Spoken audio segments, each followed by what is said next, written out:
At the start of the war in Ukraine, an organization of volunteers created Help Ukraine Morden, a network to get supplies to Ukraine. The group now teams up with Second Front Ukraine Foundation for a fundraising auction, with the goal of raising $50,000.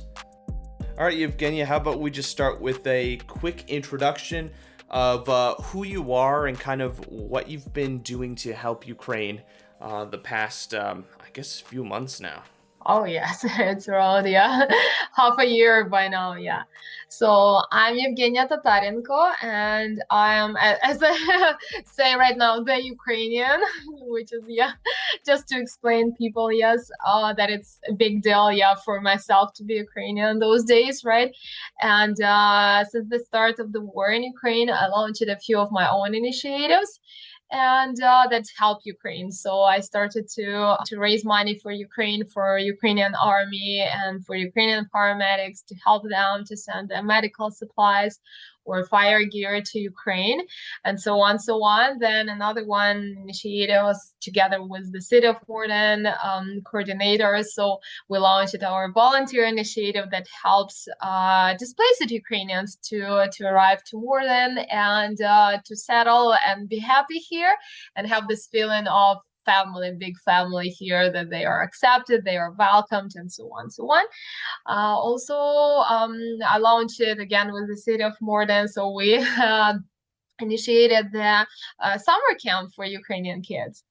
And that summer camp we're running every day until September the 2nd.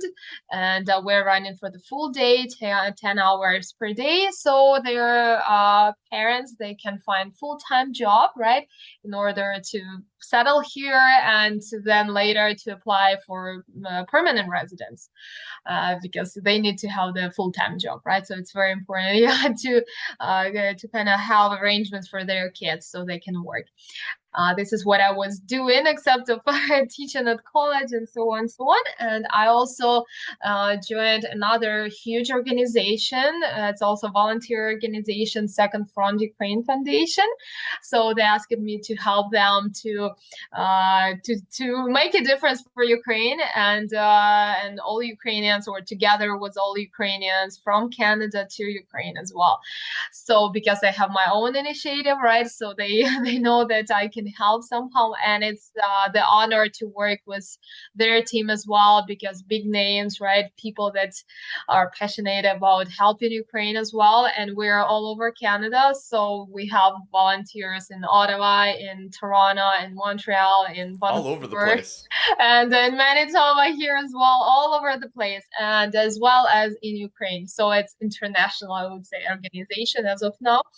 So yeah, this is what we were doing, and I'm happy to join their team as well to develop, to organize other events and to help to make even larger, difference or bigger difference for Ukraine. It's very important what you're doing, helping out the refugees who have been displaced, because we've been hearing stories of individuals that come here and they don't have support and they don't know what to do, that they've been brought over and now they're just left to their own devices and are lost. So it's really important that we're helping those who are coming here during this horrific time in Ukraine. When we launched the initiative that helps displaced Ukrainians, right, coming to Canada and especially to Morden, so we were thinking like how to help them, right? But we at that point we didn't even think how deep it can be and how wide this help should be, right, or can be.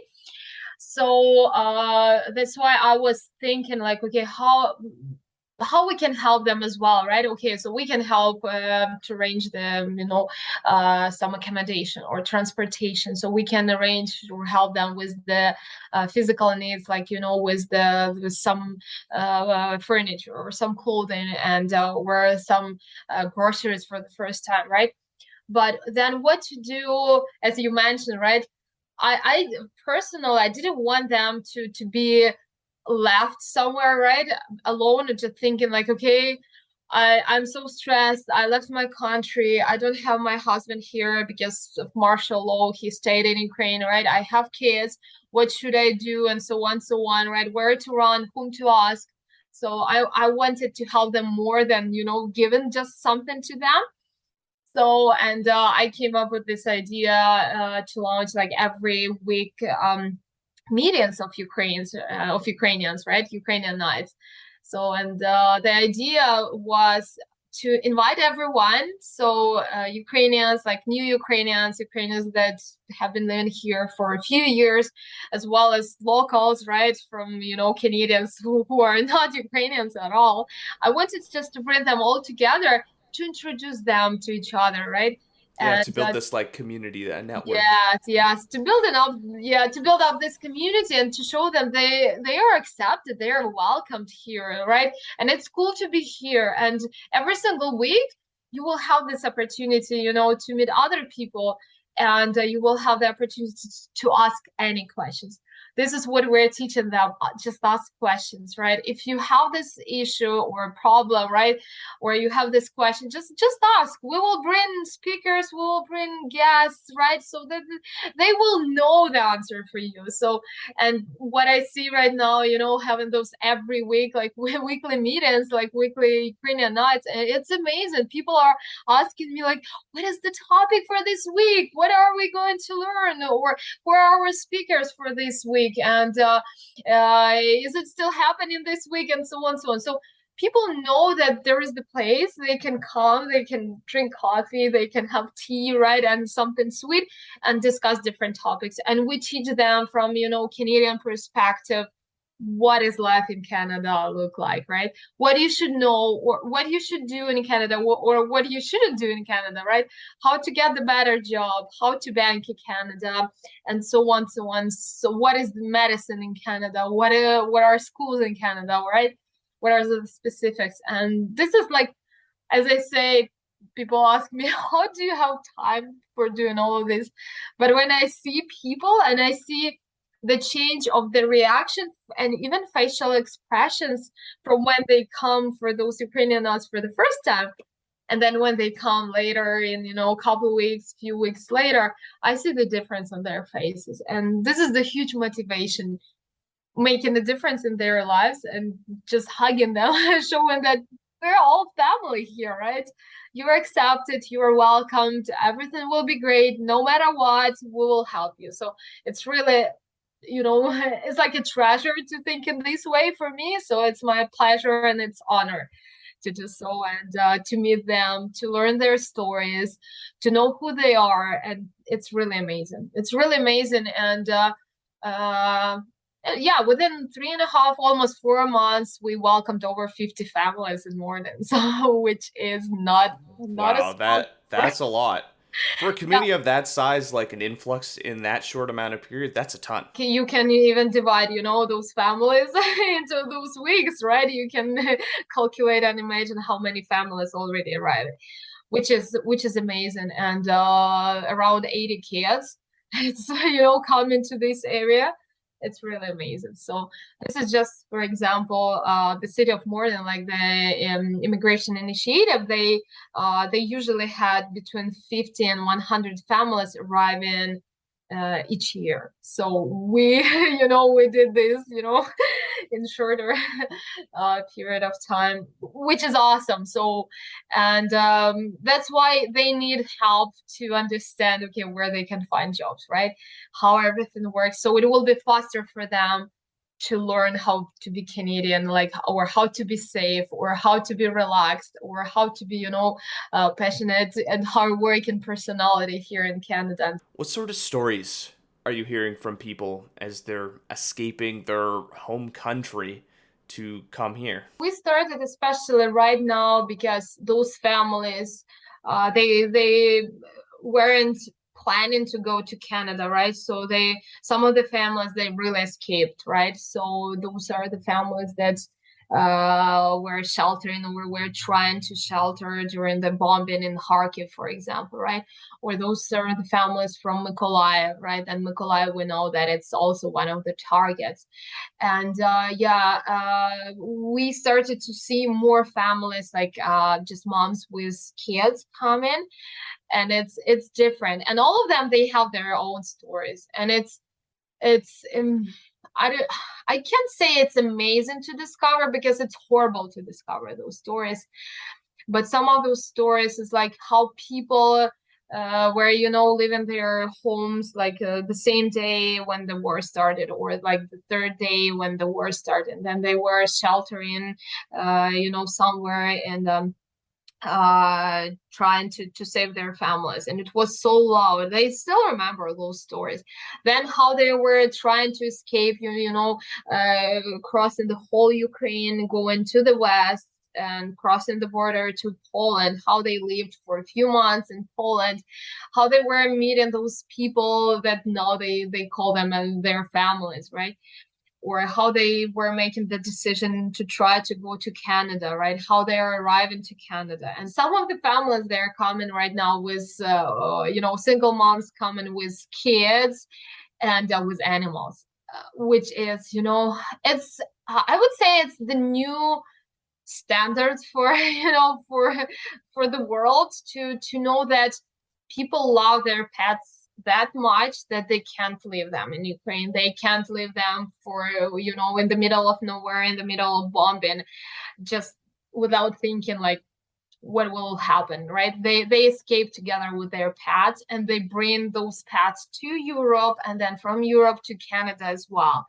This is the new reality, I would say. And it's amazing how those moms, single moms, so they're husbands, they still stay in Ukraine because of martial law, but they have their kids, sometimes babies coming with, babies, less than 1 year old, and coming with pets at the same time, with dogs or with cats. I don't know, those moms, those ladies, they are truly my heroes. It's, we can't even imagine what they went through, but they did this, and they are here, and with those little pets, with their babies, with their kids, sometimes with their moms as well, and they're absolutely alone here, right? And it's, for us, it's like, okay, a new family arriving, it's so cool, welcome to Canada, right? But we don't even think how deep the story behind of each of those families. Awe-inspiring to hear these stories. It's incredibly humbling. During COVID and everything, it was tough going through lockdowns and not being able to see friends and families. But the reality that people around the world, not just Ukraine, but every country that is experiencing war and violence, what they have to go through are things that we cannot comprehend. No, we can't. We can't imagine. Because we never had those situations, right? We never went through the same trauma and post-traumatic, syndrome, and so on, so on, right? It's good when it's post-traumatic, right? Which means everything is over. But to see this and to realize how deep everything and how wide everything in their minds, it's, and how their reality is different right now, right? For us, problem, it can be like, okay, like this one problem, right? Okay, do I want to get the shot? Don't I? So on, so on, right? But for them, it's like question how to survive, right? How to stay alive. Your involvement with Second Front UA is a fundraising event. What can you tell me about that? Yeah, so this is what I mentioned. I was invited to join this team of Second Front Ukraine Foundation, and this is actually the foundation that I have been working with almost since the beginning of the war, right? Because purchase, so I work with them to buy different body armor and so on, so on. I was helping them with logistics, or they were helping me with logistics. So we were working already, but they invited to help to organize events or fundraisers as well. And this upcoming for fundraiser, or actually it started already, right, on August 15th. So we opened our bidding on our first international online auction, charity auction, and it's actually when we were planning this auction, we couldn't even imagine how powerful and we can be. It's like, it's amazing because, we're just volunteers, but all of us at the same time, we're so passionate about what we're doing. So, and when you have the team of those people and you have connections in Ukraine, in Canada, so you're, You are so powerful, and together with all volunteers and all our connections with Ukraine and with celebrities in Ukraine, with musicians or big names in Canada, with worldwide, or sports stars and athletes and so on, so on. We could source like 31 30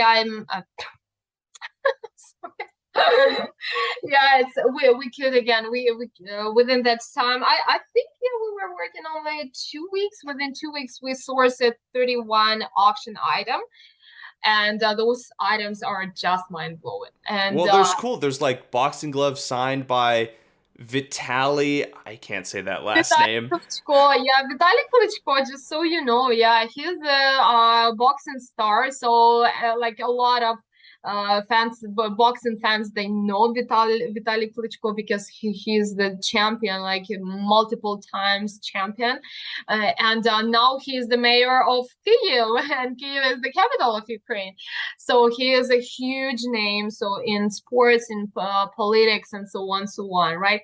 And we have the list of celebrities like singers, musicians who donated their items, like their dresses or costumes or something like this, right? Yeah, there's a ton of items on here, like, what is it, a wrestling singlet, a gown, a vinyl, stylish hoodie. Like, there's a ton of unique and exciting items here. The goal is to raise $50,000 by August 23rd. What is this money going to be used for? So we will be using those money to help defenders. So we'll be helping one of the brigades. Yeah, it's Holodny Yar. It's 93rd Brigade. Holodny Yar. It's in Ukrainian. I know. It's like what is that?